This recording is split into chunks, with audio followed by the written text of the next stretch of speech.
എല്ലാവർക്കും നമസ്കാരം. പുതിയൊരു വീഡിയോയിലേക്ക് ഏവർക്കും സ്വാഗതം. വളരെ പ്രധാനപ്പെട്ട വാർത്താ അറിയിപ്പുകളാണ് ഇന്നത്തെ വീഡിയോയിലൂടെ ഷെയർ ചെയ്ത് തരുന്നത്.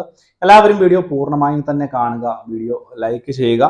ചാനൽ ആദ്യമായിട്ട് കാണുന്ന സുഹൃത്തുക്കൾ തീർച്ചയായിട്ടും നമ്മുടെ ചാനൽ ഒന്ന് സബ്സ്ക്രൈബ് ചെയ്യുക. ഫേസ്ബുക്ക് വഴി വീഡിയോ കാണുന്നവർ ഫേസ്ബുക്ക് പേജ് കൂടി ഒന്ന് ഫോളോ ചെയ്ത് വെക്കുക, വീഡിയോ ഷെയർ ചെയ്ത് കൊടുക്കുക. നമുക്കറിയാം, ക്ഷേമ പെൻഷൻ തുക ഈ ഒരു മെയ് മാസത്തിന്റെ തുടക്കത്തിൽ തന്നെ തുക വിതരണം ചെയ്യാനുള്ള നടപടി ഉണ്ടാകുമെന്ന് സംസ്ഥാന സർക്കാർ തന്നെ അറിയിച്ചിരുന്ന ഒരു സാഹചര്യമാണ്. പക്ഷേ ഇപ്പോൾ വരുന്ന വാർത്തകൾ അത്രയ്ക്ക് ശുഭപരമായിട്ടുള്ള ഒന്നല്ല എന്നുള്ളതാണ് ഏറ്റവും പ്രധാനപ്പെട്ട അറിയിപ്പ്. 2 മാസത്തെ കുടിശ്ശിക പെൻഷൻ വിതരണം ചെയ്യുവാനാണ് സംസ്ഥാന സർക്കാർ നടപടി സ്വീകരിച്ചിരിക്കുന്നത്.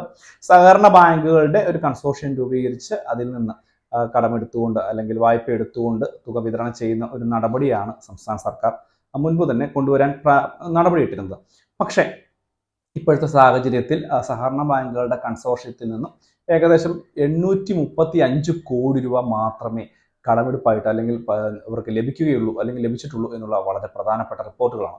മാത്രവുമല്ല, ഈ മാസത്തിന്റെ തുടക്കത്തിൽ തന്നെ വിതരണം ചെയ്യും, 2 മാസത്തെ തുക തന്നെ വിതരണം ചെയ്യും എന്നുള്ള ഒരു കാര്യമായിരുന്നു മുൻപ് റിപ്പോർട്ട് ചെയ്തിരുന്നത് എങ്കിൽ ഇപ്പോൾ ഈ ഒരു ക്ഷേമ പെൻഷൻ തുകയുടെ മുഴുവൻ വിതരണവും തന്നെ അവതാളത്തിലാകുന്ന ഒരു സാഹചര്യമാണ് ഉണ്ടായിരിക്കുന്നത്. പ്രത്യേകിച്ച് 2 മാസത്തെ പെൻഷൻ തുക യാതൊരു കാരണവശാലും ഇപ്പോഴത്തെ ഈ ഒരു അവസ്ഥയിൽ പണമില്ലാത്തതുകൊണ്ട് നിർവഹിക്കാൻ സാധിക്കത്തില്ല എന്നുള്ള റിപ്പോർട്ടുകൾ തന്നെ വരുന്നു. പ്രത്യേകിച്ച് ഇപ്പോഴത്തെ ഈ ഒരു കടമെടുപ്പ് മാത്രം ഏകദേശം 835 കോടി രൂപ മാത്രമാണ് വരുന്നത്. ഈ ഒരു പണം ഉപയോഗിച്ചുകൊണ്ട് 1 മാസത്തെ പെൻഷൻ തുക മാത്രമേ വിതരണം ചെയ്യുവാൻ സാധിക്കുകയുള്ളൂ എന്നുള്ളൊരു കാര്യമാണ്. മുൻപ് ധനമന്ത്രി ബഡ്ജറ്റ് അവതരിപ്പിച്ചിരുന്ന സമയത്ത് പറഞ്ഞിരുന്നത് ഇനി മുതൽ ഏപ്രിൽ മാസം മുതൽ എല്ലാ മാസവും കറക്റ്റായിട്ട് പെൻഷൻ തുക വിതരണം ചെയ്യുമെന്നാണ്. കഴിഞ്ഞ പ്രാവശ്യവും ബഡ്ജറ്റിന്റെ സമയത്ത് ഇതേ വർത്തമാനം കേരളത്തിന്റെ ബഹുമാനപ്പെട്ട ധനകാര്യമന്ത്രി പറയുകയും അത് അവർ ചെയ്യുന്നത് പോലെ തന്നെ ഒന്നും ചെയ്യിക്കാതെ ഒരു 6 മാസം വരെ കുടിശ്ശികയിലേക്ക് എത്തുന്ന രീതിയിലേക്ക് കൊണ്ടുപോവുകയും ചെയ്തു. അല്ലാതെ യാതൊരു തരത്തിലുമുള്ള മാറ്റങ്ങൾ ഭരണപരമായിട്ട് ഉണ്ടായിട്ടില്ല എന്നുള്ളത് മറ്റൊരു വസ്തുതയാണ്. ഈ പ്രാവശ്യവും അതേ രീതിയിൽ തന്നെ നടപടി ഉണ്ടായിരിക്കുകയാണ്. പെൻഷൻ തുക വിതരണം ചെയ്യാൻ ബുദ്ധിമുട്ടുകയാണ് സംസ്ഥാന സർക്കാർ. കടമെടുക്കുവാൻ 37,000 കോടി രൂപ വരെ ഈ വർഷം സാധിക്കുകയും ചെയ്യും.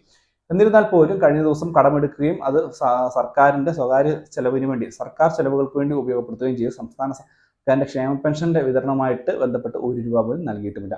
എന്തുതന്നെയായാലും 1 മാസത്തെ പെൻഷൻ തുകയ്ക്കുള്ള ഒരു സാഹചര്യമാണ് നിലവിലത്തെ അവസ്ഥയിൽ ഉണ്ടായിരിക്കുന്നത്. അത് എപ്പോൾ വിതരണം ചെയ്യുമെന്നുള്ള കാര്യം പോലും സംശയപരമായിട്ടിരിക്കുകയാണ്. 835 കോടി രൂപ കൊണ്ട് 2 മാസത്തെ കൊടുക്കാൻ സാധിക്കില്ല. അത് വലിയൊരു പ്രശ്നമായിട്ടിരിക്കുന്ന ഒരു സാഹചര്യമാണ്. അതുകൊണ്ട് നിലവിലത്തെ സാഹചര്യത്തിൽ ഏത് ദിവസം ക്ഷേമ പെൻഷൻ തുക കിട്ടുമെന്നുള്ളത് വളരെ സംശയമുളവാക്കുന്ന ഒരു ചോദ്യമാണ്. മെയ് മാസം ആദ്യ വാരത്തോടുകൂടി തന്നെ തുക ലഭിക്കേണ്ടതാണ്. പക്ഷേ ഇതുമായി ബന്ധപ്പെട്ട് ധനകാര്യമന്ത്രിയുടെ ഭാഗത്തു നിന്ന് യാതൊരു അറിയിപ്പ് പോലും ഉണ്ടായിട്ടുമില്ല. മാത്രമല്ല, ഇതൊന്നും അറിഞ്ഞിട്ടില്ല എന്നുള്ള രീതിയിലാണ് മുഖ്യമന്ത്രിയും പരിവാരങ്ങളും എന്നുള്ള ഒരു കാര്യമാണ് ഏറ്റവും പ്രധാനപ്പെട്ട കാര്യം.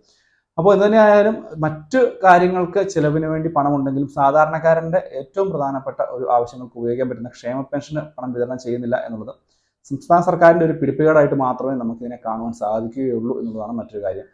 പലതും പല രീതിയിലും കുറ്റങ്ങൾ അങ്ങോട്ടും കേന്ദ്രവും സംസ്ഥാനങ്ങളും കുറ്റങ്ങൾ പറയുമ്പോൾ ഇടയ്ക്കുള്ള ജനങ്ങളാണ് ഇത് കൂടുതലായിട്ടും ബുദ്ധിമുട്ട് അനുഭവിക്കുന്നത് എന്നുള്ളത് മറ്റൊരു വസ്തുത കൂടിയാണ്. നിങ്ങളുടെ അഭിപ്രായങ്ങൾ തീർച്ചയായിട്ടും വീഡിയോയ്ക്ക് താഴെ കമന്റ് ബോക്സിൽ ഒന്ന് അറിയിക്കുക. മറ്റൊരു വീഡിയോയുമായി വീണ്ടും കാണാം. Bye friends.